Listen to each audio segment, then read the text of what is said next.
Welcome to the podcast where we're harvesting humor, planting delight. Join us, Iona and Cammy. Let's have some fun. It's time for Fed by Farmers. Hello and welcome to the Fed by Farmers podcast with me, Cammy Wilson. Anyone watching on YouTube will notice that we are not in the studio for this intro and that I am by myself. We don't have Iona here for this, so I'm going to keep it short and sweet. Some of you may be glad to hear we're going to dive straight in and hear from Olly and Nikki Dallas from Thorabella Farm, made very famous, of course, by This Farming Life and the fact that they are jack of all trades. They've buffalo, they've jerseys to milk, they have a visitor, not a visitor attraction, but they're open farm to the public. The farm shop as well, which was a key part of the This Farming Life story. They make their own honey. They do lots of stuff in the farm that we're going to talk about as well as off the farm. So we're going to talk about that. We're going to talk numbers. It's a great open conversation with the team from Thorabella. Before we do that though, thank you to our sponsors Crystalyx and to Herdwatch. You're going to hear more about both of them later in the pod. Crystalyx, of course, great for that pre-tupping flush, that high energy, they have a little spike. A rising plane of nutrition, I think, is the term they look for a flush. So a good bite of grass, a wee bit of Crystalyx, magic for that job. And of course, Herdwatch is in full flow just now with us because we're putting away a lot of cull ewes and a lot of lambs and just updating that and keeping our records right as we go. Anyway, without further ado, let's start the podcast. And we're joined by Nikki and Olly Dallas of Thorabella Farm. Dallas is quite a glamorous surname, isn't it? Yeah, quite American. Is it a bit so we're the village Dallas is the original Dallas. So the guy who moved over to America all those years ago must have missed home that much. That's what he called it after, and that's what it is. So Dallas is a Scottish name? Yeah, apparently that's what we've been told. I think that could be right. We haven't actually checked it officially, but that's what we've been told. And there actually is a connection between the guy who moved over from Dallas, actually helped save the American buffalo across in America hundreds of years ago as well. And now we farm water buffalo, slightly different. Yeah. But similar buffalo, vein. the cells, there's a little connection there. But So we should say, of course, anyone listening on audio and maybe not put two and two together yet or haven't recognised that farm name, or I think they would though, because it's Thorabella is such a unique name, and it was said so many times on the voiceover, and every time you're introduced on the show, it was Nikki and Olly at Thorabella Farm. We're talking, obviously, you were on This Farming Life. Yeah. Season 6. Is that 2 seasons ago? Yeah. So Scary, I think isn't they it? just let out season 7 just now finished, I think. So it's a season previous to that, but what, 2.5 years ago now it aired, I think, or 2 years ago now it aired. So a long time And ago. the farm name, I mean, we actually did name the farm. The original farm was Blackmire Farm. And the old farmer that had it, he had Shetland cattle. So he already had like a business name to it. And we wanted to obviously try something a little bit different. So we decided to obviously rename it as such, like the branding. So Thora is actually Olly's granny's name, and my maiden name was Belle. But yeah, I just so happened to, when I was pregnant with Toby, if it was going to be a girl, she was going to be named Thorabella Lake. And then obviously we had a Toby instead, so he was a boy. Yeah. So he's Tobias Oliver Lake. And when we bought the farm, it was a name we always loved, was Thorabella. It kind of rolled off the tongue. And it wasn't a hard decision. It's just what we named the farm. It's a lovely name. Yeah, no, absolutely. And you do have a daughter, is that right? Yeah, Amelia, Emmy. So it's Emmy and Toby. So Emmy's 17 now. But you come up with this name after? Yeah. Well After, So well after that. And it was well, because we built a new house on the farm as well. So we kind of there was a way we could separate the Blackmire. So the Blackmire's still there, the old house, but we built our own house up on the hill. And then we renamed that Thorabella as well. So it all just kind of like tied in together really well. So I like Blackmire. Yeah, I do. It's kind of miserable and well, it is like if you look it up, like a mire is like a quagmire, so it's wet, like a bog, and it is wet. Yeah. We do have a wet farm this year, a very dry farm. Yeah. But still quite enough moisture that grass is actually still growing, so it actually has benefited us a bit this year.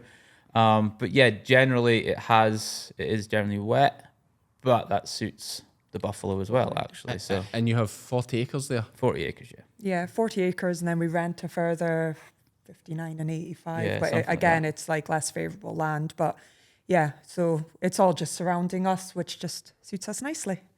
And what were both your backgrounds before ending up there? So me, I was always been in the malting industry. So my dad's always been in malting since he left school. So ever since I was a wee boy, I've always used to go to work with him at weekends and things. So I've always known the maltings industry. So I kind of went into that after school. I was in that. I still am actually. So I still work in the maltings industry now. So I've always done that. Really, nothing Who's else. that for? So for Diageo just now, before it was for Crisp, which For is who, sorry? Crisp. Right. Crisp malting. So they have a base in Port Gordon. There's one in Alloa, and there's actually one down. Head office is down in Norfolk. What whiskey do they do? So they don't make whiskey; they just make the malt. So they supply malt to a lot of independent distilleries. Right. Okay. Loads.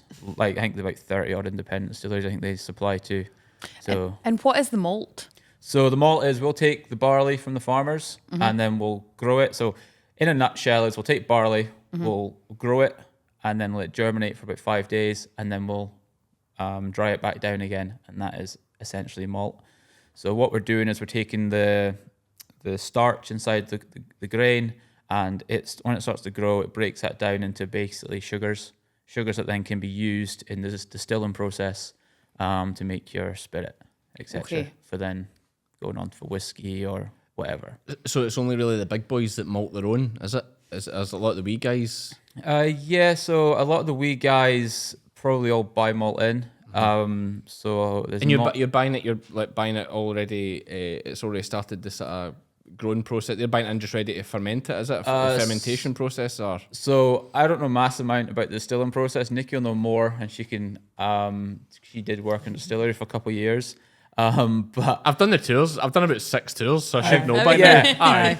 I've been in it my whole things. life. I know the basics. I wouldn't want to put my name to like the information comes out my mouth. I know there's the pot still and the whatever still there is, and there's different bits, and it's beautiful copper and Yeah. made in Italy, and it's all Stunning. amazing. Oh no, it is. It's a beautiful process. Like the maltings is like I can like the dirty You're, side. We don't talk you're about working it. in a wee dungeon somewhere, Yeah, aren't you? pretty where much. it's- It is a literally dungeon. a Yeah, cave. we're like we play with the rats and everything. we're on picnics eating with the rats in the corner. And are you like old school with a rake? No, not quite anymore. There's No. very few of them. I have worked on a floor maltings. There is one somewhere I watched. Is it Bowmore or somewhere I watched one? There is one that There's still does a it. few. There's so, a few nearby us. We've got one at Dunfale as well. They've rebuilt Floor Maltons, and they've done a mini distillery. It's really cool.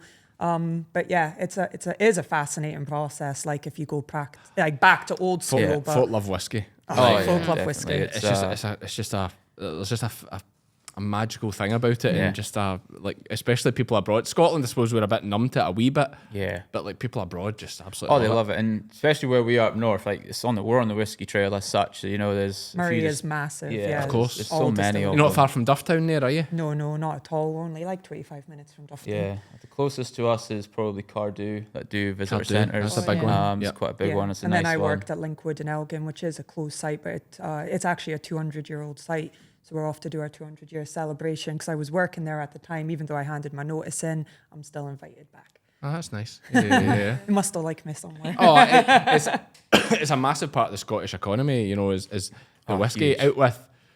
I mean, it's all, we can't really talk about the oil in Scotland because someone else takes that from us. But you know, the whiskey is probably our biggest export. I would have thought so, and even just like the money in it is you probably wouldn't know the money. I don't even know the money is in it, but like you think of a tanker that's full of spirit, that's like 28,000 litres or something, 26,000 litres.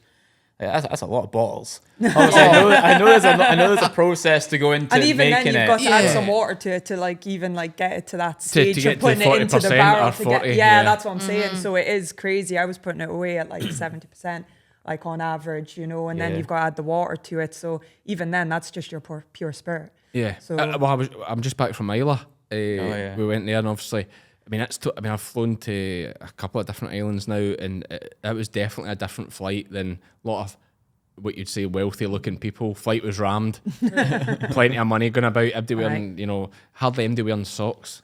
Oh, okay, yeah. You know, yeah, it's little, Yeah, you've summed it up so well. Yes, I'm immediately can picture you know the people I'm talking about. There's They're boat shoes. Yeah, they're probably boat shoes. Yeah, Boat exactly. shoes. I was And- literally and just off to say that. They got that gap between their shoes and their trousers. Oh yeah, Like a 6-inch That's gap. how I know It's a those good are looking socks. ankle when That there's is good looking exactly the ankles going people. They're around. probably Italian, German, Yeah. something Yeah. like that. You know, open collar shirt, We just blazer. can't pull that look off, can we? shirt and blazer, no socks. Yeah. Damn it, I wish this- I wore that today. It's my Sunday Oh, it's outfit. just one thing. I see somebody, you know, because you're going up, terrible, going up behind them in the airplane or going up the steps. I'm just looking. I'm going, not "Man, judging you. I'm not judging you. And you're like, he's socks, got man." beautiful I just- ankles. They mostly do have dainty wee ankles, you know. But you know, I'm just the wind's blowing across the tarmac at Glasgow Airport, and I'm just thinking, oh man, he must be feeling a wee chill on him there. You know, that can't be enjoyable. So yeah, that kind of flight. But apparently on Isla, this is not confirmed. It was just what was told while I was there. But they generate 300 million in tax, Yeah. and there's only 3,000 people on the island. Yeah. Yeah, It's it's one of the biggest. way. Yeah, it is one of the It's biggest. there's some interesting fact that per GDP per capita of people, It's, it would be the wealthiest country in the Yeah. world. Jesus. yeah. or Purely up in there. tourism. Yeah, and- yeah. 'Cause That only is insane. yeah. So what's that from? Is that whiskey? Or do That's they- whiskey, Yeah. just Yeah. whiskey, all whiskey. So on Isla, a wee bit of tourism, but mainly Yeah. whiskey. Yeah. but the tourism is It's for the whiskey. whiskey, It's the whiskey. generally. I'm trying to think what ones are over there. I don't want to get it wrong. But did you go to any distilleries? When you were We there? didn't. They did a bit of filming. I say the landlord team were there for a week. I was only there for a day to film a bit with cows out Okay, grazing. So I didn't get. I didn't even have time to stop in at the distillery, but we drove by quite a few of them. Yeah. Bowmore, right in the shore front. Yeah. Lagavulins, Yeah. I'm not saying it's the most famous one, but it's probably is. Very famous from Parks and Recreation, which is a TV show in America. Oh, okay, yeah. And Lagavulin got huge over there because it was from the writers of The Office. Okay. It was called Parks and Recreation, and the boy always drank Lagavulin 16. And the very last episode works. of the 5-6 seasons, however many there was, he got his dream. And it was just him in a boat rowing to Lagavulin on Isla, and that's like he's a dead stern guy, and it's such a funny scene. He's just so happy. He's never showed emotion the whole thing, and then he's like welling up when he sees Lagavulin. I was going to go and watch that when we get home. Yeah. But yeah, 'cause I do a lot of peated malt over there as well, which is Like in that. massive, like heavy peated malt over there, which is. I don't like whiskey at all myself, but No, he doesn't drink. And working for Diageo. So what distillery did you see you're into? so I'm into maltings, so Rose Isle maltings. Rose Island Maltings. yeah. And is that like Crisp? Is that sending it to Diageo partners or Diageo businesses? So we'll go to Diageo. So we have Rose Isle Distillery, literally a stone's throw from us, and then there's a load of other distilleries, like you say, there's Linkwood, there's a Thrusk, there's Inchgower, there's all the ones that Diageo own are supplied with our own malt as well. So yeah, so there's the Birkhead Maltons, there's the Rose Isle Maltons, there's Muirvord Maltons, and then there's one on the islands as well, Port Ellen Maltons as well. Okay. So the 4 Maltons that Diageo own. And you're still part time. Part time, yeah. So I went down part time. What would it be? Well, it'll be 2 years ago when I now, started May, working yeah. at Linkwood. So Yeah. just over 2 years ago now, and a lot of people always say to me, now you're getting busier at the farm. Would you ever stop? And I'm like, no, because it pays the mortgage. Like, you know, so I got mortgage on the house. We bought the farm, so we've got a mortgage on the farm and the house itself. So my wage pays the mortgage, pays the council tax, pays the electricity bill. Yeah. We've got a roof over our Guaranteed heads. income. Is being a malter a good wage, or is Yeah. distillers the big money? Where's the big money? Both the same. Is it? So is it Diageo's a big both wage, the is same. it? So it's a big wage for Diageo. Okay. Other maltings, no. Okay. So now I don't know how true this is as well, but about 20 years ago in Diageo, someone put a big pay rise on the operators and it never ever got kind of slumped back down. That's why they're probably 20-30% ahead of all other maltons in the industry. Right. It's starting to close up now a lot more. But yeah, I know people in other maltings that other companies that probably earn 15-20 grand less a year than what I was earning on full time. Yeah.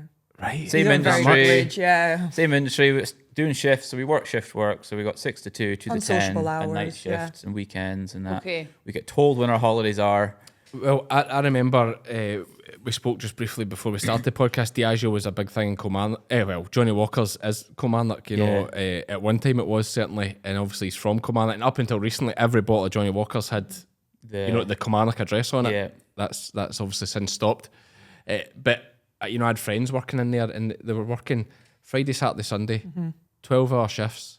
Yeah. And at that time, and I'm talking, it could be about 20 years ago, £12 an hour. Aye. And all they did was those 3 shifts, and that was their weekly wage. That was 36 hours. Yeah. And it was crazy. Like, they were on crazy money, and they just drove a forklift unloading lorries. Yeah, pretty much. I say drove a forklift, but Yeah. the money he was on was like The money's good. engineering elsewhere. Like, it was it was incredible money. Why is that? I suppose the big thing they had, they're a good profit-making business. They've got money. Why was it more? I don't know. Maybe with something like that, you pay peanuts, you get monkey. Maybe you don't jack your job in because the money's good. No. So they've got they're retaining people. True. There's a lot of people that You don't jump to the other maltsters. No. Because you're I getting did more the other there. way around. I came from the other one Exactly. to Yeah. there because Yeah. the money was better, and I knew the money was better, and things like. And there was more prospect at the time. When I was younger, I was maybe looking for climbing the ladder, and before we got into farming and stuff, and now I'm like, well, it just kind of pays the mortgage and things like that. But yeah, years ago, like the Maltons was seen as a poor job to have. Like Right. it was the people, you wouldn't go to university and then come to work at the Maltons. It was a laborious job and things. It was people who maybe were struggling academically but were very good with their hands. Yep. It's a perfect job for them. But now it's turned around. Like, it's very hard to get a job in Diageo now, and you've got to go through all this rigmarole for this recruitment process and all these crazy things. Utterly bonkers. And the then- interview process is, and they follow like a certain regime, and I have no idea how I managed to get it, like at all. And even then, I never got the job I actually went for. They phoned me and were like, "I know where we're putting you," and they put me at Linkwood. I didn't even have to interview for that But job. what was it the woman said? She said, I liked how honest you were. Like, she was just herself. She didn't try and put on this face. Just was herself. And when you're with Nikki, you get what you get. She'll tell you as it is. Yeah. That's like my favourite interview scenario is tell me one of your weaknesses, and you say honesty. Oh. And they say, I don't think that's a weakness. And you say, I don't give a shit what you think. Something like that. And it's like, Great icebreaker. Great. And it's a make or break then. It's like this guy. Yeah. Or it's like it's this either guy. going to go well or it's just Yeah, going to hit just down leave, like please. a lead balloon. Like, Depends who's interviewing you. And then it depends who's interviewing. Yeah. Like, we've talked about it For as well. sure. Like, I dread the time when we have to maybe go and hire, do interviews, maybe hiring someone for the farm. I'm like, because it's so hard. Once you hire someone now, it's so hard to get rid of them these days. Yeah. oh yeah, Tell Cammy. But Labour are making it worse. Aye. right. Look, there's still just now you have like a 1 year cooling off Probation, period, yeah. probationary period, where you can, a year should, generally speaking, not always, but a good enough time to get a just or somebody. Whereas Labour want to get rid of that completely.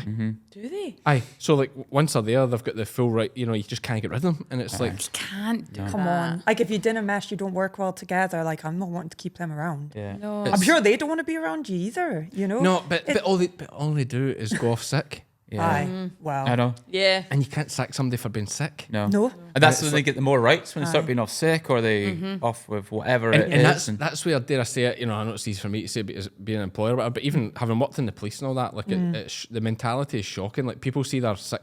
You get in the police, and maybe it's all public sectors, you get like 2 7-day periods without a doctor's line. Yep. Yeah. Full pay. Yeah. Yeah. Most people see that as like extra annual leave. I know. That may be unfair to say most Aye, people. but aye. A lot of people see that as their Yeah. extra annual leave. Well, I've got two of my friends are in the police, and that is 100% how it seems. And like, they'll plan when they're going to take their blocks Of sick time. of their sick time. Aye. Either. But and no wonder the We're public missing the sector. trick here. I know. But it's that, and we're going to talk about Thorabella, obviously. Oh my we God, love a tangent here. But like, we talk about, everybody's blaming Keir Starmer this and all that. Yeah. Actually, the problem with the country's us. Yeah. Yeah.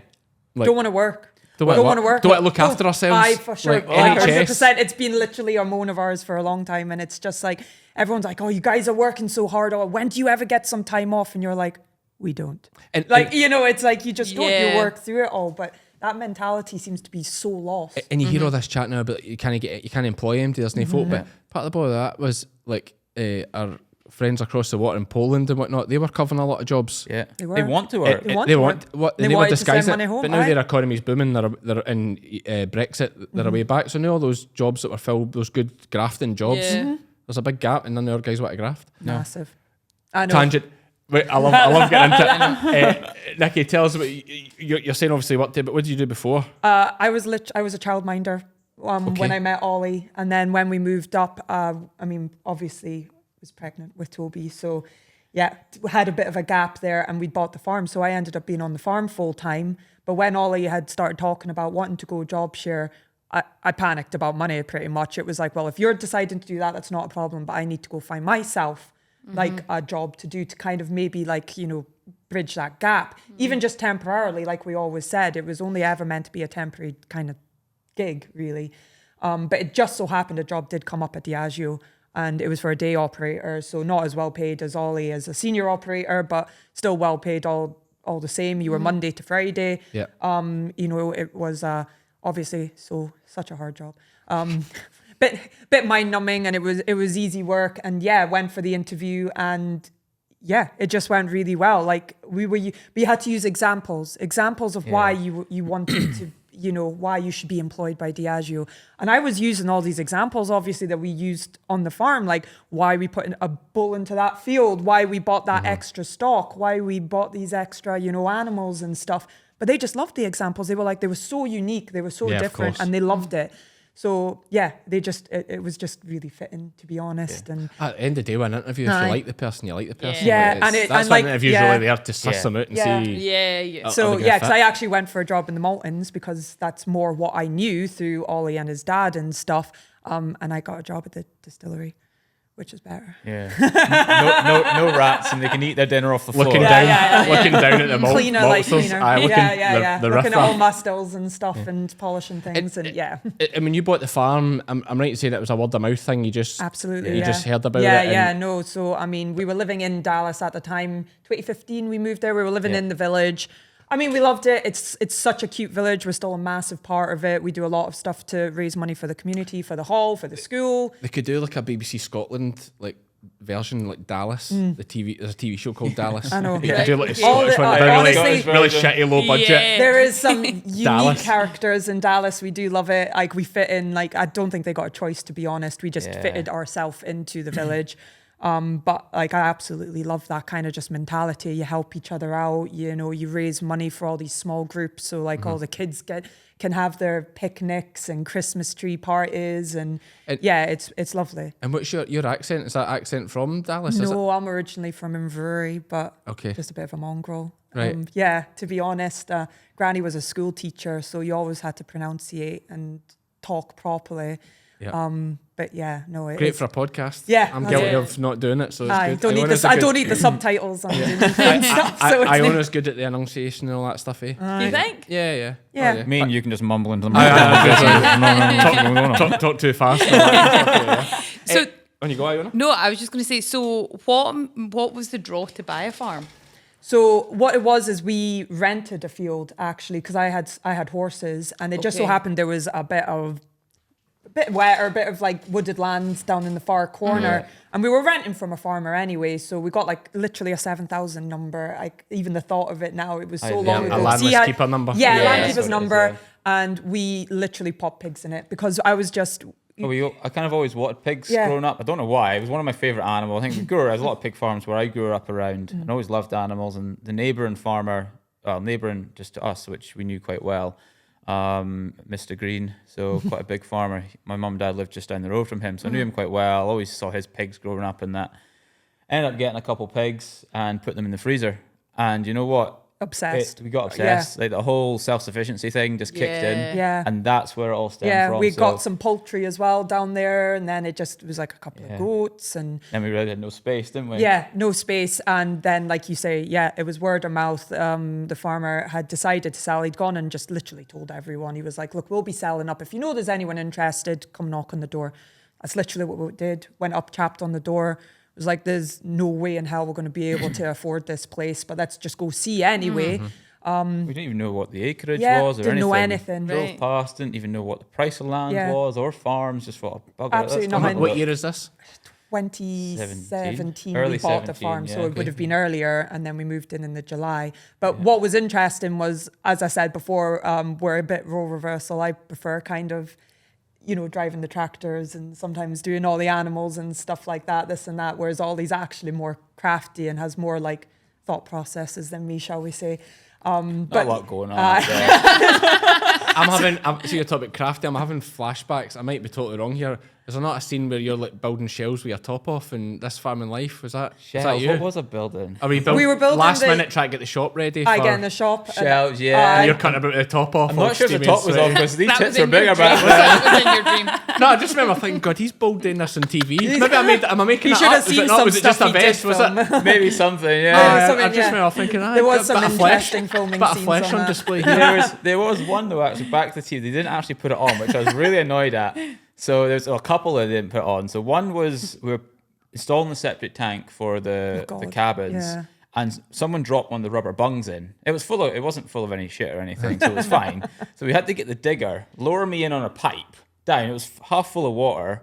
And I had to go strip down to my undies and went lower down, got this out, and then got pulled out with the digger again. I was hoping they'd Soaking. put that on. You Looking know. like a hero coming out. Oh, yeah. They're probably worried I about got it. health and safety and all I know. that. Yeah. Didn't Oh, it see is. I mean, there was a few things probably didn't get on that show. They literally said to us the amount we filmed, they were like, you could have made a show with just all the Well- stuff we were doing, and it was just insane because we were building at the time, and it was just so busy. The interesting thing with you guys, and obviously we're jumping erratic all over the place here, but that's what we do here, don't worry. But quite often, see when, like, obviously this farming life's got a bit of structure. All right, they've missed a dairy farm the last couple of years, although they have a dairy farmer this year, I believe. But usually, you know, dairy farmer, beef and sheep, ideally a bit arable, bit of a balance. Then usually they've got a bit of a wild card, Yeah.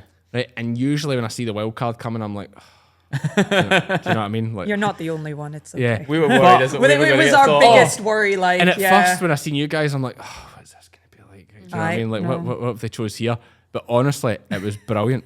Lizzie and I were so into it. Like, even making honey, like, you'd make honey as well. Yeah, we we've got honey. honey. Honey and all this stuff. It's like, man, these Yeah. guys are really doing it, man. Aye. And honestly, it came across brilliantly. Thank you. Thank Good you. face. It was our I'll be honest, biggest worry. Like, I see the Yeah. eyebrow piercing, and I'm like, oh, what we're going to see. I'm like, but honestly, Yeah. I think surely your feedback's been really good from it. yeah. Yeah, I like no. so honestly, that was our biggest thing while filming. I was like, I just don't want to look like a moron, or like we don't know what we're We doing, didn't look like that, or that Diddy farm. Like Aye. you said, that wild Hobby card, because type we've seen a of- few yeah. before and they had a bit of bad press. And that was your Yeah, that biggest was my worry. Well, there biggest was the one Yeah. using like the pet lamb as he stocked up and that. Yeah. And I think, and no harm to the guy, but the Yeah, show yeah. just made him look terrible. Like, Yeah. and whereas no, I thought yours came out brilliant. And Yeah. at first I was like, oh, but Yeah. not anything you'd done, just the very first time you come up. I Yeah. think, oh no, they've went for it. No, yeah, Brilliant. we're with Absolutely you. brilliant. No, we thought the exact same as you. To be honest, it was just like one of those ones where it's like, oh my god, I don't want to look like an idiot, and like I don't want to be made fun of, because you don't want to, because it's your No. life work. It's like you're super passionate about yeah, it and you're and stuff. serious about it as well. Yeah, exactly. So it was definitely one of those where it's just like, no, we're just gonna.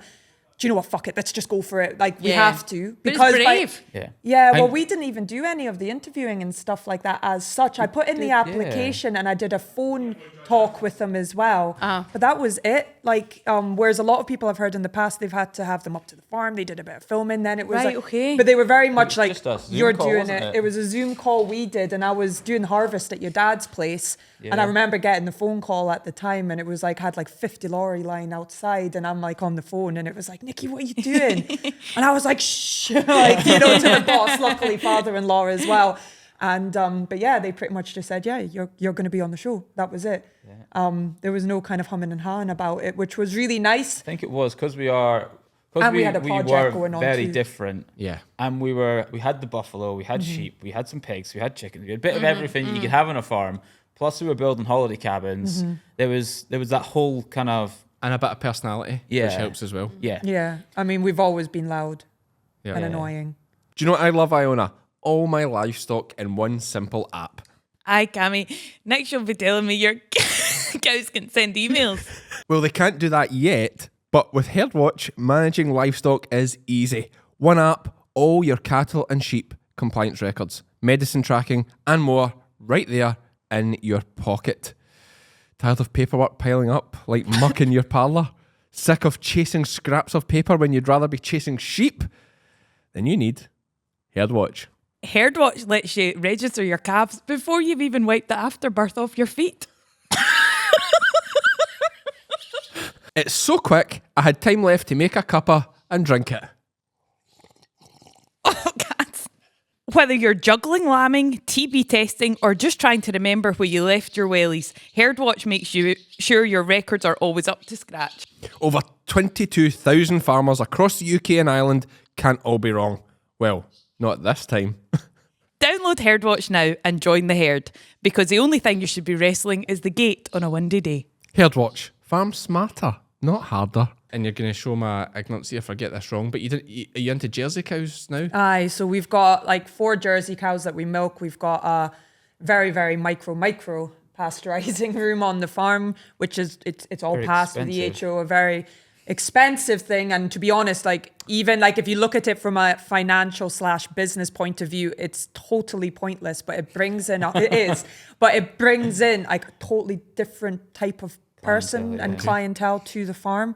And it's just honestly, it's been so popular. So even though the pasteurizer, the cooler was like £15,000 on their own, that's not even including the actual pasteurizing room we had to kind of build within our own garage. So just, it's probably about the same size as where we're sitting right now. Yeah. And then your 2 machines are sitting there 15 grand when you're making £1.80 a bottle of milk. You're kind of like in your business sense, you're just like, what are you playing at? Yeah. But So you're 15 grand for your pasteurizing, cooling equipment. Yeah. Plus all the electricity and everything else to run the bloody thing. Yeah. But then you're just using the manual, tie them up in the byre, milk them. So we've got Yeah, a Tim pretty much. Gibson and pop them into their corral, get them milked every morning. Just one at a time. Yeah. One at a time. We were going to get a dual milker. We had a single one from before. We used to milk goats a few years ago and stopped doing that because goat milk's not a fan. I liked it. He did it. But it just didn't work for us. Yeah. So we stopped doing that, and then we had the old milker we used, converted it for the cows, and it was going kaput. So we were going to buy a double milker for quickness, but they're on like a 4 to 6 week lead time, if not longer. And then it's like, I think this one's going to blow up before then. So we kind of got another single one, and it's fine, it works. But it's another expense. I mean, that was $1,200 just for the single one. And you just milk your cows once a day? Yeah, they're Jerseys, so they can be done once a day. They're almost like what you would consider like house cows. That's why they're like a perfect breed for that. The girls are great. I mean, they know their routine. So what we've got them in 2 different cycles as well. So like when it comes into winter, we'll just be down to milking 2 of them because naturally there'll be less people coming up to the farm. But then it comes in, and then you've got the 4 usually during summer. How many litres per day? Well, Right. the 2 different type. There's a big and a smaller type of the Jerseys that we've got. We've got 2 Jerseys from Glastonbury, so not far on here. the Stirling area, and 2 from Forest Farm up in Aberdeenshire up there. So they're the bigger 2. When they calf, they're probably giving about 20. They could probably give 20, 30 litres a day each, and the other ones are probably about 15, 20 litres a day when they calf. But then it gradually tapers down. So when they first calf, we'll milk them twice a day because they're in that. They're fairly Filing it pumped. out. Yeah, absolutely. So you It'll be gotta milk- healthier for them as well. Oh yeah, Yeah. more comfortable as But well. when they start getting to kind of that couple months in, you can start reducing them down to once a day gradually, and it's a lot easier for us. Like twice a day milking's full on. Full on. And you don't leave because the easy thing about morning milking is you just get up and do it. Yeah. Yep. But that 3 o'clock milking, Yeah. it buggers your whole afternoon. Yeah. 'Cause, It does, you can't yeah. start a job at 1, or you've got to really think Yeah. about the job you're starting at 1 o'clock because you need to be back at 3 to milk Yep. them. Yeah. Of course. And then you're Absolutely. finished at 5. Well, maybe 4's not as Yeah, long yeah. to be fair, but general milking. Yeah, you're it's about finished an at 5. an hour to get all 4 of them in, done, That put time them it's out 4 again. o'clock. It's like you're going to start another job. I Yeah, know. no, it absolutely difficult. was, and like as we'll talk about over the summer, we've been open to the public as well. So we were open. So it's like you'd have to wait till you close to really take them in, just for like a health and safety point of view for the public and that. And it did. Your days then kind of leaked right until 7, 8 o'clock by the time you're up at the house. I do wonder. I've talked about it in this podcast before. I do wonder about a Jersey dairy and if it is worth doing. The I milk's love them. fantastic. It is fantastic. Oh, the milk! I can't- don't think there's any question. The milk yeah, is the there's best. no best. questioning. And do you know what?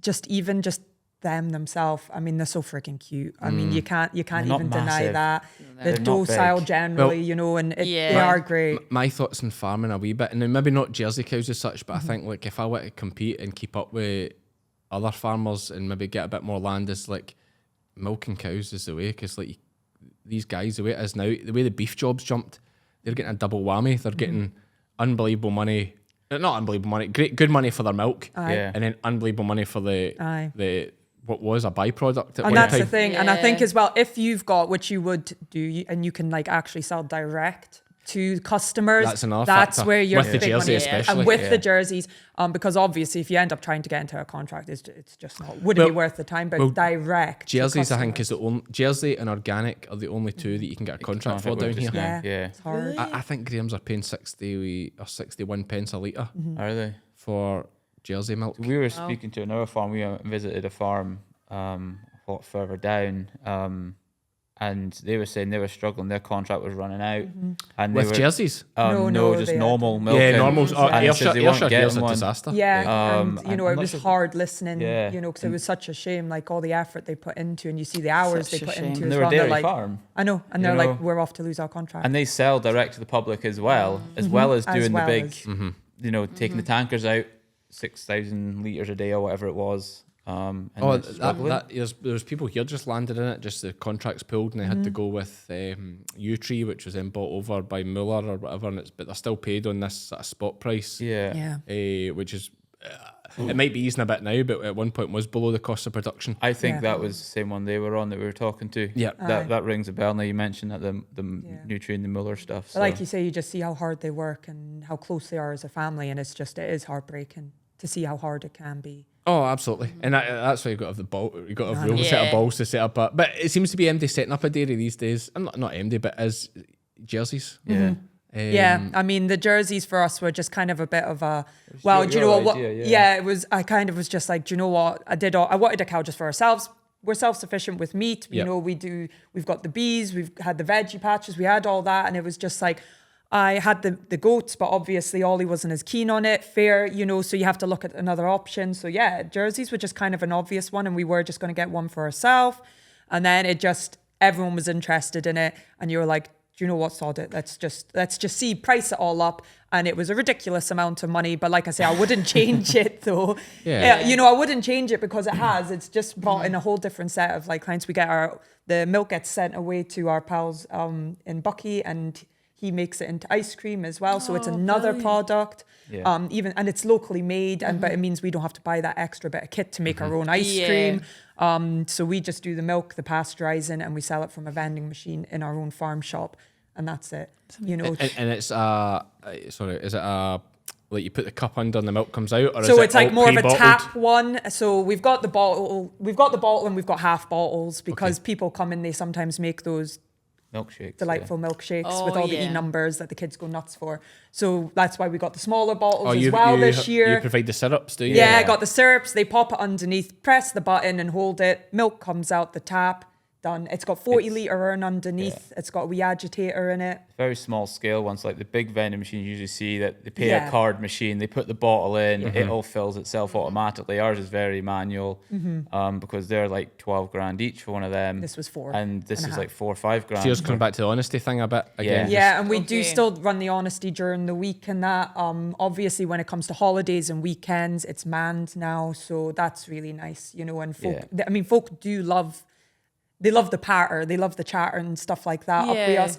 But during the week, we need to be able to catch up on farm jobs as well. So the honesty has just been absolutely perfect for us. We've got CCTV, just in case. Yeah. But we're lucky, I think, with where we are. It's the back arse end of nowhere. It's a lot of effort If to, you're I think, coming go to up us, there. you're coming to You're us. coming Yeah. for a reason. Yeah, Yeah, there's yeah. no passing traffic, No. and stuff like that. We're on a loop road, so anyone that goes up there either lives up there or is going up there for a reason. Yeah. So no one's just driving past that road and And sees thinking you. like and that's a bit of an opportunity to steal. opportunity Yeah. or whatever. So, which has been great. But like I say, we've got CCTV anyway for a bit of peace of mind. Folk write down what they've bought, whether it's obviously the buffalo, the pork, the hogget, or the milk or the ice cream. And then we've got other local producers as well that we sell in the shop now.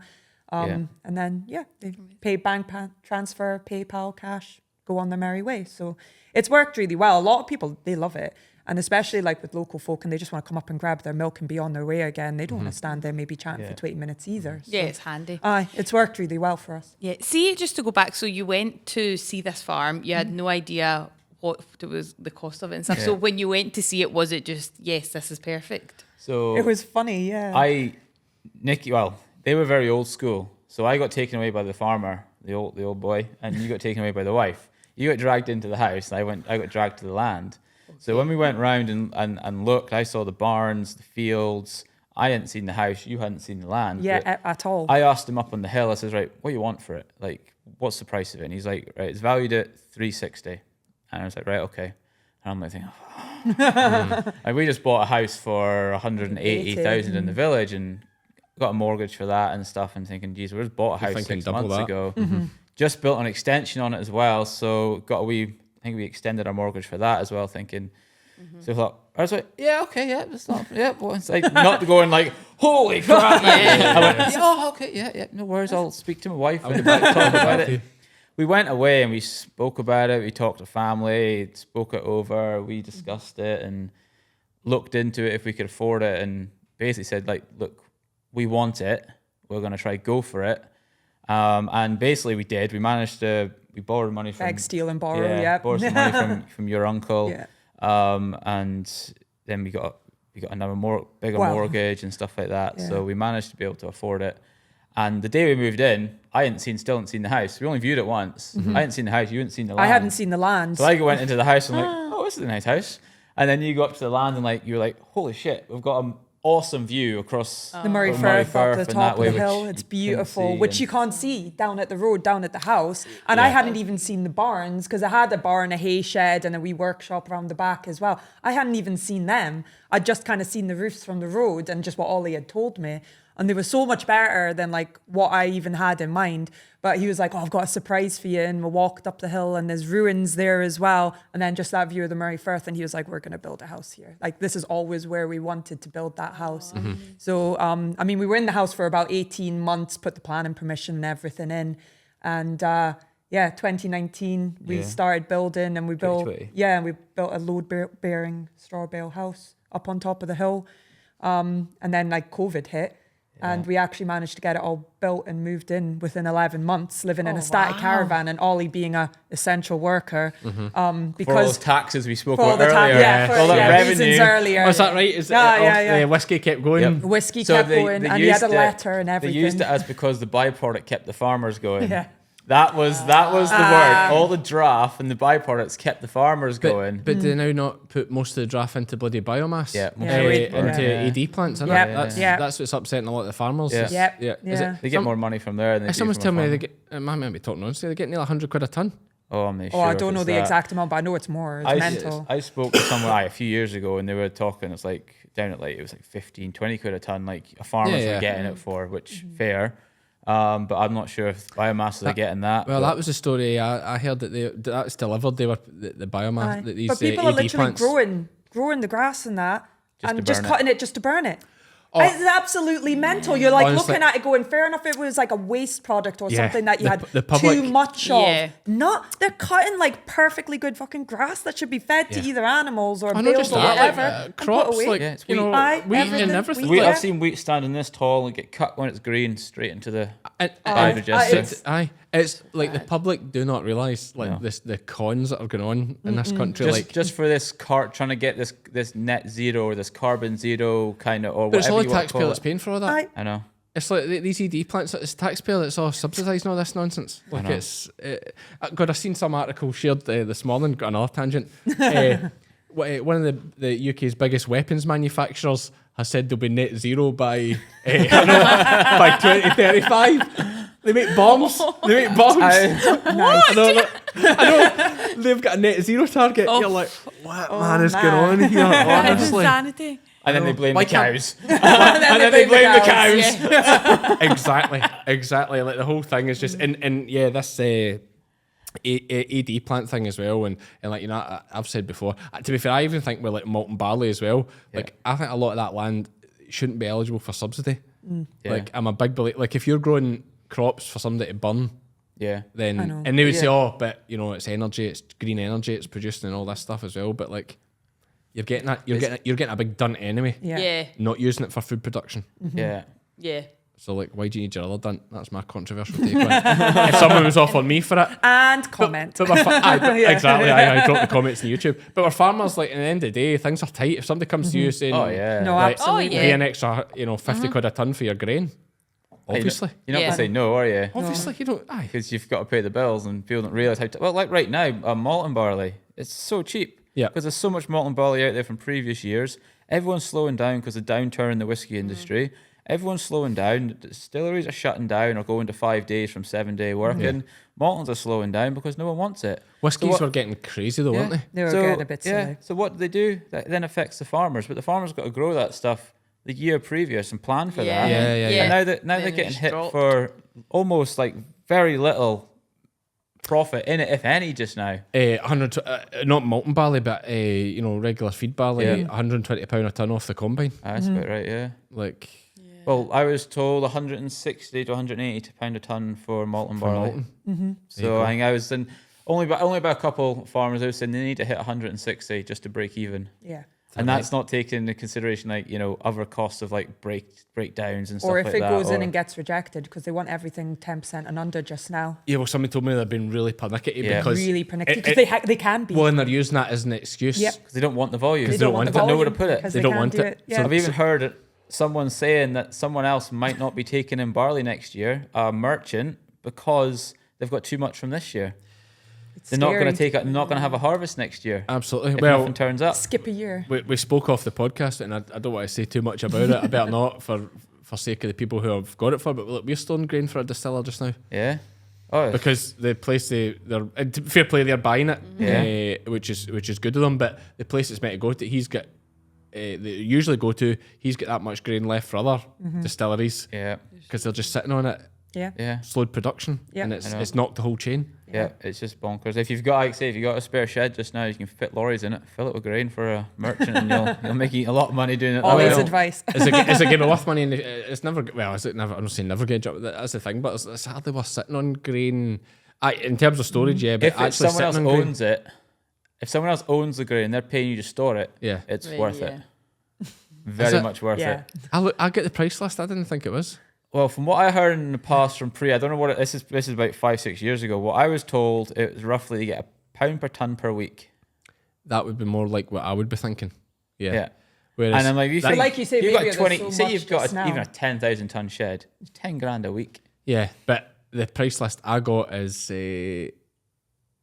let me just quickly do that. 35 pence per ton per yeah, week. so that's a lot. It's a lot less than less. what it used to be. Depends how long they want to store it. Because Don't get me wrong. There's loading charge. It's a complicated price list. You got a ton, a pound a ton to unload, pound a ton to load, and then if Yeah. you're drying, of course, there's a lot of money to dry it. Of Yeah. course, energy costs and all the faffing about and cleaning it and all this stuff.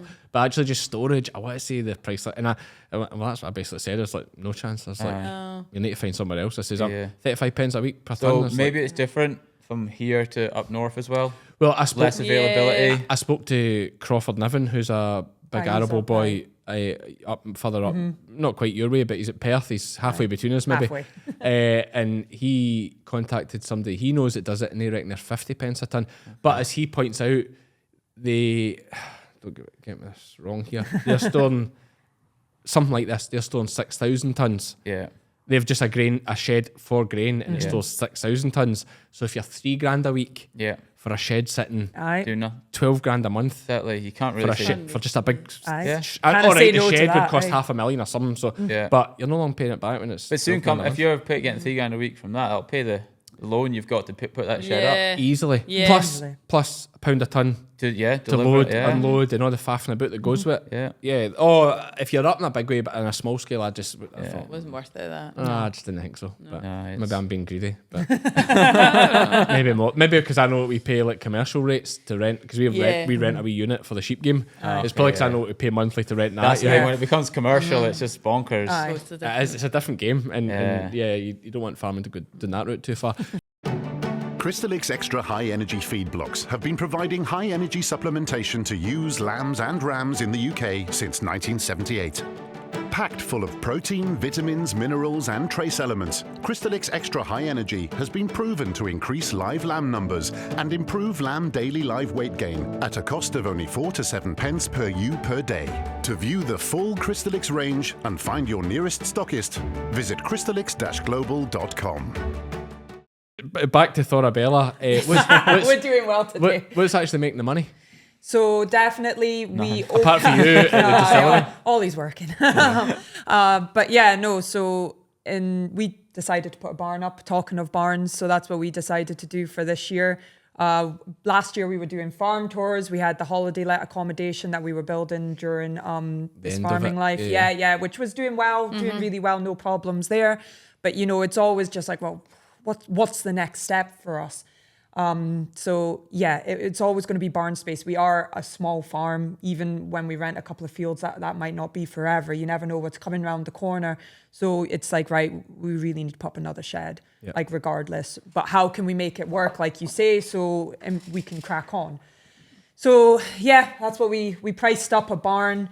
Wasn't the cheapest barn again in the world. And then we opened it up to the public in the Easter holidays. We managed to get the barn up in like 6 weeks. It was a bit of an epic effort to get it up. And then the wee glamping shed that we saw on the TV show, that's all gone over to Ollie's mum and dad. So we have a secondary shop over in Garmouth. And we've got a big 10-foot porter cabin now, which we kind of rusticked up and on the inside and have, like I say, our products, but also other local produce as well. And that's what we opened up for to the public in the Easter holidays, and just had barn walkarounds for the 2 weeks. We were lambing at that time, so Yeah, we brought it all the worked, sheep inside yeah. to lamb, and it was we tied it in. The aim was to have lambing starting at the Easter holidays. I did actually plan something for once, and it actually worked. So they did manage to lamb. So we just opened up the barn. People come in. We were charging £1.50 a person to come see it and see what people want. See if it was something that they wanted.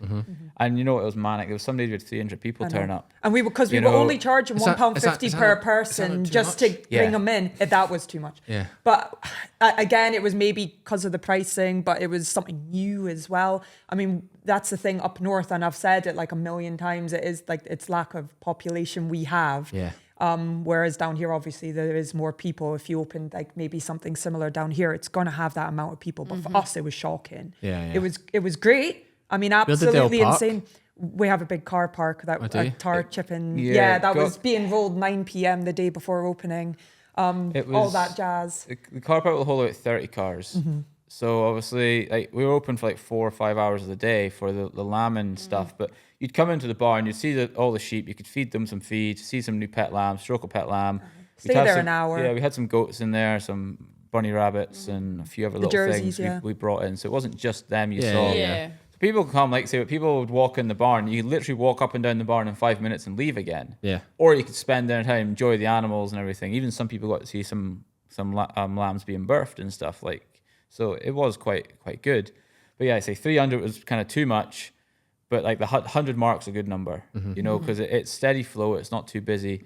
But we were only charging £1.50 for it At the because we time, didn't yeah. know what was going to happen. We didn't want people come and say spend £3 and go, be well, that wasn't worth disappointed. it. I'd rather have the bad press is always worse than Yeah, people just definitely. saying, do you know Yeah. what, that was totally worth it. Nice wee couple hours on I the just farm. love to meet the guy that's moaning about £3 for anything these Oh no, days. that's we'll put you in. We'll put you in contact with them. We'll get you in contact with them. Contact. We'll get, You can talk to them. And, I want my money back. Don't worry, we'll get you talking to the lad that kind of runs the shop and stuff. I mean, he's a 16-year-old lad that's never been in, you know, kind of a retail. Or you just retail. want I was trying to retail. think of a polite way of putting it, like talking to the public. And it was great. I popped him in the shop and was just like, have at it, just be yourself. Don't worry about it. just And getting he folk loves moaning. it. He's upselling, chatting to folk, loving Brilliant. the old ladies. I mean, it's just, and that proper like kind of, you know, chat and stuff. And he's just got it and he loves it. But yeah, he tends to get all the complaints for some reason. But yeah. But won't mince his words either. Won't min- So like he, Okay. I won't be seeing you back here then, will I? Hi. And he's off again, you know. But sometimes, you know what, like you need it for the Karens of the world, I think, to be just stop complaining and just see what we've built here is insane. It was, you know, it cost like, well, you'll know the numbers better, but it's like an insane amount of money for you to be able to pay £1.50 at the time to go MD's in, moaning walk about out again. If you want and no pressure, you can buy something in the shop and then you can go away again. Yeah. You know, and that's what we did. The Easter holidays was it's getting the name out there. insane. It was and getting the saying name to out people, and the idea out. It's going to be bigger in summer. We're adding an outside walk around in summer. There's going to be more animals. There's going to be more structure. This is just a taster. And you know Yeah. what? Yeah. Just to bring a bit of cash in. Trial. It was to You bring know- a bit back in, and it absolutely did. Yeah. But then we had a lot of outgoings as well. because we bought in nearly probably about 20 grand in for the Easter holidays. But then by the time, you know, you were paying off the concrete guy to get that done in the shed, paid off this, paid off that. By the end of it, I'm not joking, we would have been lucky to have had a grand left. You know, That's out just of that farming, money you made. that's just like farming, isn't No, it? absolutely. Well, and we would have been lucky, I I've think. noticed it massively this year. Like before we kind of started the kind of this walk around stuff this summer, all we had was we were selling the meat from the farm. So all the meat, people come and buy the meat. That's kind of all your profit kind of thing. Because obviously you raise the animals, but instead of selling it through an auction or to a butcher or whatever, we sell it direct and we get more money that way. You've got more costs in the interim for the kill costs and the butcher costs, but they offset when you get it in. So all the money coming back was generally more direct profit. You know, say you brought in, say, £2,000 a month from selling that meat, you know, a lot of that is going to stay there. Yeah. But now what we're doing now is we're bringing other people's stock into the shop. So you've got to pay for that initially. We're buying in other things. Now you're getting taxed on a lot of stuff with VAT. Yeah. So every entry that someone comes in, that £1.50, I was losing 30p of that straight away to the tax man for VAT, 'cause we're VAT registered. So I'm only getting 120 of that as well. Of them people. Obviously, for tax purposes, your biggest day was 100 folk. Yeah, of course. Yeah. There's only one You day. You misspoke. Yeah, sorry, my bad, Not good my at bad. numbers, you see. Yeah. As an old Can't farmer account, down the road can't from us account. says, I never know how to count. Yeah. Don't know how You're many like, sheep I got. what Fed by Farmers podcast? What did I said what? Yeah. I do have a twin out there. sorry. Maybe he's impersonating me. Sorry. Evil twin. Have you evil heard of twin. AI? Yeah. Definitely doesn't sound like me. Do some crazy things. Yeah. Well, artificial insemination or artificial intelligence. It's about both. So like now we've also got a catering unit on site where we cook our own food on site for people as well. But there's a lot more outgoings. You've got to buy a lot more stuff in. So there's a lot more costs going out. Now we're paying more staff as well. So you've got staff costs going out. So now you say you might bring out £1,000 a day, right? People go, oh, you must be raking it in. I've had a few people say that to me on the day. I'm like, yeah, remember me, I'm losing 20% of that straight away. And then I've got to buy all the stuff in. Then I've got to pay my staff. I actually worked out with the young lad, Charlie, who's helping us the other day. He was like, oh, it's been a good day. I'm like, okay, let's break it down, shall we? You know, we had this amount of people in. It says, profit-wise from that £1,000, about 100 quid. By the time I pay my loans back and all that, I made about 100 quid that day. And that's without paying me and Nikki. Yeah. We're both there working full-time, cooking or running the place. Yeah. That's without paying us. So it's £100 profit on that £1,000 day. And that's what people don't see. Yeah, which leaves you like, let's say it's leaves you 36 grand to split between the two years. Yeah. So it's less than minimum wage. Pretty much. I mean, for us to set up like our whole new kind of this summer's venture, we took out 150 grand loan. I mean, you're just like, when are we going to actually see the profit? And we're not doing it for ourselves. We're doing it for like Emmy and Toby and stuff. Because we got the loan for the other of one, course, so. for that.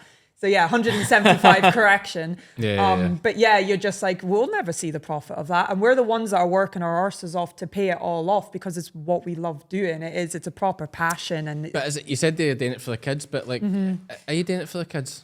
Are you just doing it because you love it? We do it because we love it. I mean, we want to give them a choice. Like we've spoke about this. Yeah, we were just speaking about it yesterday, Kids are in a bit of a shitty area just now where they're being little assholes. You know, that happens in life, you know? What They age just is don't mine's be are only 10. 3 and 2. 10 and But 7. we could still call him an asshole Well, because I mean, he is yeah, at yeah, that yeah. stage Mine in are only life. 3 and 2 in their assholes. Yeah, exactly. So Toby and then Emmy 17. But they've never been as involved. Toby, I mean, they'll do anything yeah. they're asked. They know all the jobs. They'll crack on with it. You ask them to do something off, they go and stuff.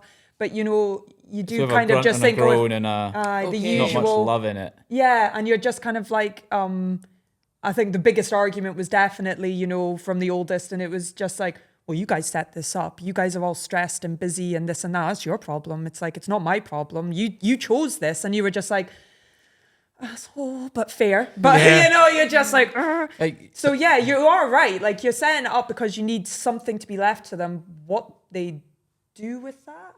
But do you need something to be left to them? Like folk have said to me, like, oh, great, do it for, but like I wouldn't say I would do this for the kids. Yeah. I'm just doing this for like. I want to give them an option. Lizzie and I love it. Yeah. And like, I know. I want to give them an option. So we love what we're doing. We love. But no matter what happens, Yeah. your wains are going to be sorted because you're going to build up this big asset that even if they say no, they'll sell it. They'll sell it. Yeah. they'll sell it The and option. bunk the money there. away somewhere else. and waste it some other way. Aye, which in some ways gives me the fear too because like with if they don't want to do this, all they're going to be looking at is Aye, dollar signs. So it's like you build this thing up, and the first thing that's going to happen, you know, if they're just going to spend it somewhere else. We've actually spoke about it quite a lot recently because they've been in that mood recently. And we're like, you know, when it comes to it, do we want to be doing this till we're 70 and then realizing, shit, what have we done? We love it, but do we want to go away and enjoy our life as well? Like maybe do it for the next 20 years and then go, right, let's sell the place. And then let's go travel the world. Do what we want. Like we're still quite young for having kids the age we're at. So like Toby's 10, 8 years time, 6-7 years time, he could have a full-time job, moved out the house. I'd be early 40s, you'd be mid 40s. Thanks. Still quite young. Yeah. Still quite young parents or in life where we can go and enjoy stuff in life. I know. Or have Definitely. the farm. You're building a very sellable business there. Oh, Yeah. I would say. Aye. You'd Or be even selling, if you wanted to, you could leave it to someone else to even caretake it for you, manage it Absolutely. for you. Like if you found that special someone who really has the same passion as you do, but maybe can't afford like a venture like that themselves, be Profit like, share. do you know Yeah. what? You know, for if it. you want to run it, we can then maybe have like the time for ourselves that, like you say, you know, we haven't had in the last 10 years or whatever. It's Yeah. just, it is an option. And I think Yeah. like having those options is probably what we're building towards. Like you say. The good thing with you guys there as well, and sometimes this is a great thing in farming, but it's a massive handicap too, and probably true in Iona's case with like Chris Flat, her father's bit is like those ties, the family ties to the place, whereas Yeah. you don't really have any tie to that place. We're the first generation. first so generation we could be of first it. and last if we wanted to. It's the same with me here. Like, you know, I love this Yeah. place and I have a connection that I worked here when I was younger and stuff. But like, I don't feel the same way about this place as I do like where I was brought up. Yeah. Like where I was brought up, I still call it home. Yeah, Yeah. of course. You know, where the farm I was brought up on is still like home. Aye. This is the farm. This Do you is see I can't say, yourself we doing- refer this as the farm. I Aye. still say that as at home. And do you see yourself doing this till you're 70, 75, Oh, 80? I probably do because like again, it's definitely not for me, you know. And I'd say, by the sounds of it, it's not about money for you guys either. It's just Yeah. about the challenge, Yeah. and that's what I love that's what it, farming is yeah. to me. It's just Yeah. a challenge. Like, Yeah. like I'm not really, but that might change. But you know, when your body goes, oh crap. well, I'm already hitting Yeah. that way, but like it's the challenge of it. I know. I can't explain it. It's definitely I not love about money. like Aye. we give ourselves a challenge, like it was like, oh, we need to have this barn done by Easter. Right. And we did it. It was absolutely mental. I don't know how we got there. I was still working full time. You were part time. And we managed to get that up, and that business was open for Easter. And then it was like, right, what we doing by summer? And it was, we got the catering Full unit, walk and then around it was and- the full walk around, getting and we do all the fencing ourselves and that, get all that up and ready. Let's go. Right. What's next? Yeah. And that's our constant. It's just always like, what's around the corner? I mean, he's already talking about putting up a new fucking shed. And I've literally we haven't even finished this one. It's got bits still, you know, like little niggly bits You to got a do, plan. but you But that can't drive help you it. guys have got is why it's You doing so just well. love it, yeah. And it's also great for your mental health as well. Because, and I say this, we've spoken about this before. It's like humans as a base level are hunter gatherers. Yeah. They've got to be on the move all the I time, know. like hunting. Aye. I've used this expression a million times, this quote, but you might not have heard it before. But it's the man with the full belly has lots of worries. Yeah. The man with the empty belly has only one. Yeah, just aye. He's just Aye. focusing on the food. So like with that fact, like that's your I worry. know. Yeah. Is focus I on know. that, build. Yeah. Like you find a lot of people that maybe are in a different way of life, or maybe a 9 to 5, and they come home at sit night and all Well, I they've feel got- they're they've just got to stagnant. worry They're about- like Yeah. staying still. They've got, All they got to do is Definitely. feed themselves, go to bed, and get up for work the next day. Yeah. And when That's- I think you're right, when you've almost got that kind of stale behavior and like repetitive behavior. It is. I mean, even though we do the same stuff almost every day, it's not. There's always different challenges, Oh, yeah. different problems.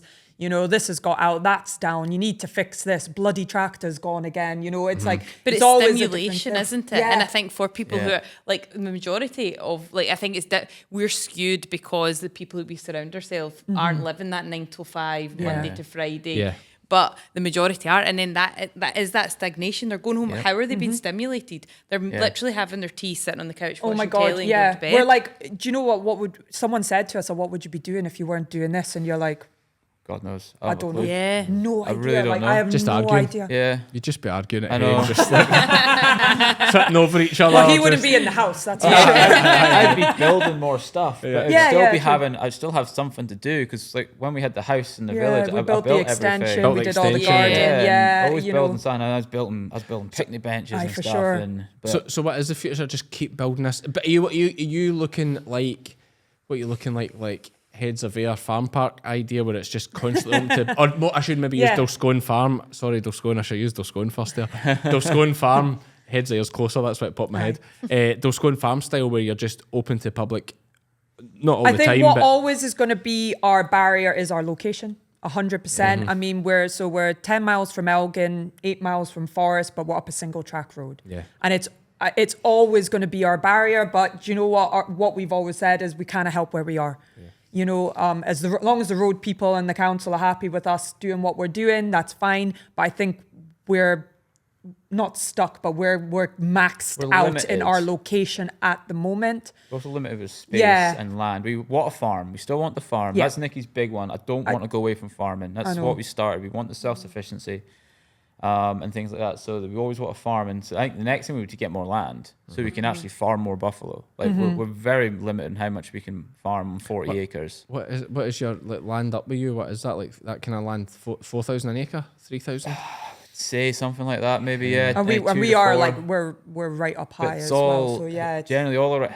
So us not coming from farming background, it's good and it's bad. So I speak to a lot of farmers and big farms who are farming thousands of acres, but they're driving 40 miles to different parks and carting straw home. That's me. Yeah. It's bonkers. I don't see how it can work. It must work because they all do it. With mine, it's just the sheep. You ask my accountant, it's just ask Iona. It's just the sheep game. I just siphon money at the sheep game constantly to make it look like I'm farming's working. And it's bonkers. I don't know how I want to go down that route. I don't want to be sitting in a car or driving all the time. I want to try and keep it as close to home as possible. But the biggest problem with that is it's all estate land around us generally. Okay. it's already divvied out. There was a farm come up for sale down the road from us, actually, just not long ago. We looked into it, but 90 acres, lots of barns, one good house, but it was £850,000. I can't afford that. You know, and even then, on that scale, you couldn't farm that and make your money back to pay the monthly payments. The monthly payments were about £5,000 a month. But no farms can be farmed and paid back. Yeah. Like when you actually do unless you're selling a farm to buy a farm, but to mortgage a farm. Yeah. Like you can't. Like, you know, I'm quite open. We were 935 for this place. Yeah.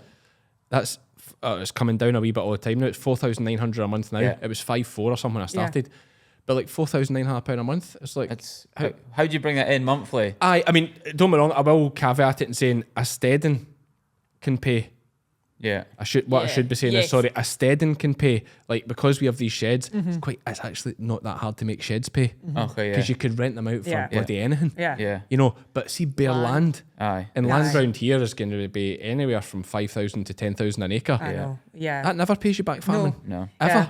But I mean, it's definitely like I want to make sure we stick to our guns and what we want to be. You know, we don't want to be like a theme park or anything up with us. It is very much like we still stick to a lot of like educational stuff. We have schools come in term time. You teach kids where your food comes from, this and that. Yes, obviously you are kind of waiting for the next holiday so you can open up because at the end of the day it brings in the money, you know, and people will come, they can see the animals. Maybe they're not necessarily getting the chat from us and the full spiel about, you know, why and what we do everything for, because it's just too busy. There's just too many people to be able to talk to absolutely everyone. So yeah, you do your best, but you just have to try and stick to your roots. Like I'm thinking about all these buildings you've built and all this stuff. I mean, you've obviously added massive value. I take it when you're saying you borrowed 175, you just remortgaged it out the borrowed it against the farm. Aye, because I was going to say you must have put a lot of value into that place already, like even with the housework and everything. Yeah, like, so and the we business. sold the like, original house way up. to do it. I think house prices have gone up anyway. So we paid 380 in total for the farm, which was before everything was crazy in prices, which I think it did. It helped. Like on that, so I'm not shy talking about money either. So I've got 120 grand mortgage on the house. Yep. So we managed to drop that down from 180 down to 120 because we built it ourselves, the whole lot ourselves, apart from like electrics and stuff like that. It has to be done. And then that's all we had on the farm overall. So we added value there just by building the house, but then now adding the shop, adding the barn. Accommodation. The biggest problem, when we got the farm valued by the bank we borrowed from, our accounts had always been in negative value. So there was no value there.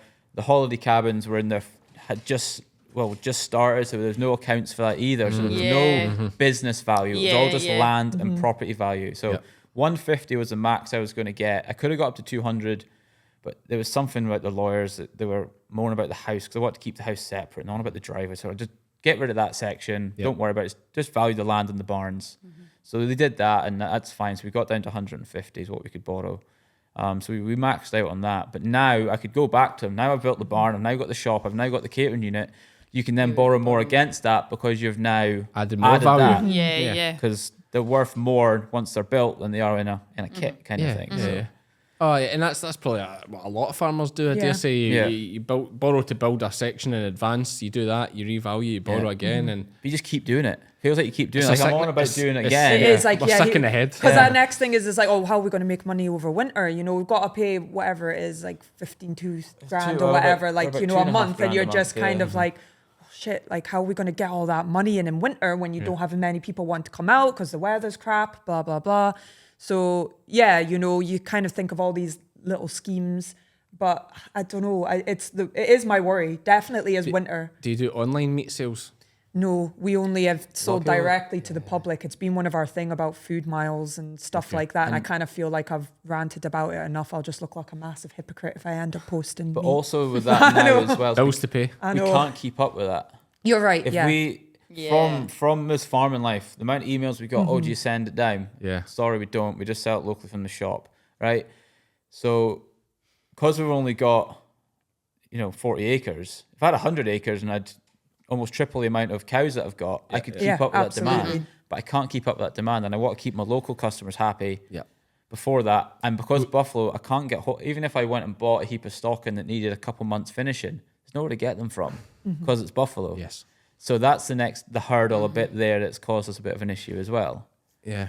We'll talk more after the podcast. We're over an hour and 10 minutes already. But because we are in the process of hopefully selling some lamb online. Okay. We have environmental health coming for a wee look tomorrow. Yeah. Good luck. Just to do the Yeah. customary, to say you're going to be selling food, but that is the plan to do some of that online. But I mean, I hope demand's a big thing. Our good thing is, like, if it really took off, I mean, I've got 1,500 lambs. Like, Yeah. And if you can sell them all, If you could like sell them that, all direct, wow. you're up in probably 30-40% on your. well, that's what I just wonder if there's Lambs really. are cheap to butcher and kill as well. Like cows get a lot bigger. They cost a lot more per kilo, I think, to butcher up. Oh, absolutely. And the way cattle went recently, and to be fair, lamb a wee bit as well. Although they've tanked a wee bit this last week or so in the price, but like you need to make good money for your beast not to put it to the market. Yeah. Because and there's no hassle. You just It's easy and it's all at once, right? So Yeah. the biggest problem with the shop is I spoke about this that's before. true. These bottles we bought for putting milk in, right? It takes so long to get them printed and up here. Like you're talking about 2 months from order date. 'Cause they only process them at certain times. I ordered like $4,000 worth of bottles at the start of summer to keep us going the whole of summer. That comes back £2.50 at a time. You know what I mean? Like that's $4,000 out the door. Yes, you'll make. I can probably make about $1,000 on that $4,000 Yeah. on profit off the. But off you never see But it that. comes No, back it's just trickling in. £2.50 at a time. Do you not do the wee handfuls of feed for $3.50 a bag? £1 a bag. £1 a bag. Aye, we're That's nice the up real You're reason. very reasonable. That's why they let them in for $1.50 a head. Yeah. So like, Feeds the profit. so like, with Someone the- all told me. the- Someone told me the feeds the profit. Yeah. Like, So definitely. I mean, with the whole new walk around, because we've got the outside as well. So we're up to £3 per head per person coming in. absolute But yeah, rip-off. right. Absolute No, rip-off. I know, but I know. You're nearly, I'm not at a joking. cost of coffee now. It's No, getting but the ridiculous. thing is, like, I'm not joking. You get folk and they're just like, oh, but you're not making me pay for the wee now, yeah? And I'm like, well, they're 5, so yeah, I'm making you pay for the kid. Why are you here? my question You're here is, it's because for you the want kids. to take the kids out. Yeah. But do you know what I mean? I've got that. I had one bad complaint on our Google is my favorite. And she's like, it was £3 to get in per person. And all I saw was goats and one rabbit. And I was like, love, you only went into the barn. You missed the whole animal walk round. Like, but what do you do with these people? We've got 10, 12 different types of animals to go see. There's not many And- farms that have that. For £3 a head. Aye, and you bit can feed annoys them through the tubes and you can see the animals. So Doscone, and although Doscone's got a lot more on offer, of course they do. They're very. But I want to say they're like. Do you know how much? I can't remember off the top of my head. I'm embarrassed to say Ben gets us in for free, but I want to say they could be £15 for adults. Certainly, I mean at least. I like- would be expecting to pay between 15 and 20 100%. 100%. I think £3, honestly, if they're complaining about that, They, you don't want honestly, them back. well, That's that's the point. exactly You don't what want we them get. back. I do say to the folk, whoever's in the shop or whatever, I'm just like, do you know what? You're going to get folk like that. I said, there's nothing you can Exactly. say that can please them. You just be polite, get them out the door, and like, I'm the worst person to say it, but just try and forget about it, because I am that person that it niggles in the back of my head, like all these negative comments, because even if you get like 100 people come in and you've got that one complaint, you don't remember the 99 people who were like, same with this is social lovely, media and thanks. negative comments. Yeah, it's awful. It's that one person, and you're just like, but why do they think like that? And then you're like, well, what can I do to not make people? And then you're in circles. Yeah. And Ollie he's really good at just saying like, just forget it, fuck them, like just crack on. You Do what we do, and you just put a nice comment back, give them the facts, and they'll never reply back because they they realise never they're reply wrong. back. Yeah. You give them the facts, and it's like, if on the day, say, look, I speak to a manager, you go, yeah, no problem. Come find one of us. We'll talk to you and I'll explain it to you. The reasons, the insurance, the council issues that we've got to do to put all this in place, like that's why we have to charge £3 a person. But same again, I only get £2.40 of that, like after VAT. Yeah. And then I've got to pay people. Like You get it the doesn't- common theme for Ollie. Oh, yeah. But my thing with that is though the walk around people when they come in, they just pay the wages. That people that come and pay for the work, they pay the staff in the shop, the staff in the catering unit, and stuff like that. I don't really see any of that. It just pays those wages. What we then make the money from is selling the products, like the meat or the burger van or the stuff like that. That's where our then produce the comes animal in. feed. And you know what? People probably say that's a poor business plan. Maybe it is, and maybe that's why I'm not a millionaire yet. But people come and they're happy. Yeah. Notice they said yet.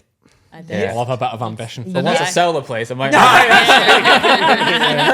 Like every farmer. Like we're millionaires when we sell it. But then what do we do? Then what do you do? I'm going to buy another farm and start again. Then the next thing to talk to yourself. Yeah, that's us. Yeah, Like yeah. for sure. No, listen, I think it's all very interesting. If folk looking to find you up that northeast, what is the actual address of the farm? Yeah, so I mean, put us on Google Maps. Never follow a sat nav because you are up in the sticks up there, and the sat navs are never updated. But you just type in Thorabella Farm, Dallas, and it'll come up and it'll take you straight to the door. We're looking at getting brown signs, but the $8,500 bill we got in from the council is a bit unfeasible currently. But That's how they want, $8,500. Put brown signs. I wonder four locations. They did some for the Coo Shed. I wonder what I didn't realise they had to pay for them. I'm going to ask Alison what they paid Yeah, for it them. would be interesting what they, because obviously it's different councils and like Yeah. everywhere's of course it'll different. vary. But I yeah, then went to get a price from a third party, And they found out. sent me a bit of a RC email back saying, "Well, if you use a third party, then I have to charge you for my time already, and this and that, and then certain poles have to be fancy poles because they're in certain areas." I'm like, why do they have to be fancy poles? Like, And just that sums up the council and yeah, local welcome authorities. to Murray, yeah. Yeah, just all of them. They're just that, between that and planning and all the Yes. absolute nonsense that goes on.